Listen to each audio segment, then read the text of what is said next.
शतकम्पासीमानं शिथिलित परमशिवधैर्यमहिमानं कलये पाटलिमानं कञ्चन कञ्चुकितभुवनभूमानम् आदृतकाञ्चीनिलयाम् आद्याम् आरूढयौवनाटोपाम् आगमवतं सकलिकाम् आनन्दाद्वैतकन्दलीं वन्दे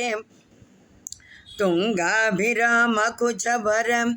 शृङ्गारितम् आश्रयामि काञ्चीगतं गङ्गाधरपरतन्त्रं शृङ्गाराद्वैततन्त्रसिद्धान्तम्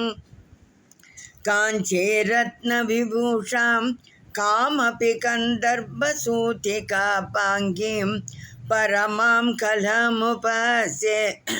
परमशिववामाङ्गपीठिकासीनां कम्पातीरचराणां करुणाकोरकितदृष्टिपातानां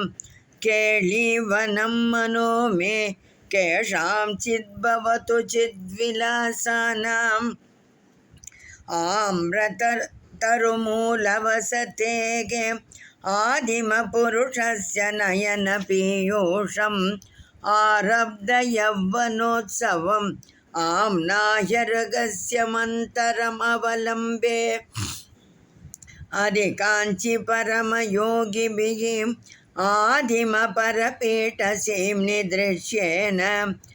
अनुबद्धं मम मानसम् अरुणिम सर्वस्वसम्प्रदायेन अङ्कितशङ्करदेगाम् अङ्कुरित रोजकङ्कणाश्लेषैः अतिकाञ्ची नित्यतरुणीम् अद्राष्ट्रं काञ्चित् अद्भुताम्बला मधुरधनुषा महीधरजनुषा नन्दामि सुरभिबाणजुषा चित्वपुषा काञ्चीपुरे केलिजुषा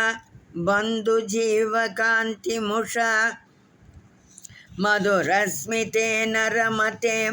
मां सलकुचभारमन्दगमनेन मध्ये काञ्चीमनो मे मनसि च साम्राज्यगर्वबीजेन धरणिमयीं पवनमयीं गगन होतृमयीम् अम्बुमयीं इन्दुमयीम् अम्बाम् अनुकम्पम् आदिमां ईक्षे लीनस्थितिमुनिहृदये ध्यानस्थिमिदं तपस्यत् उपकम्पं पीनस्तनभरमीडे मीनध्वजतन्त्रपरमतात्पर्यम् श्वेतामन्दरघसिते माता मध्ये च वाङ्मनोतीता शीतालोचनपाते श्वेताकुचसीम्नि शाश्वती माता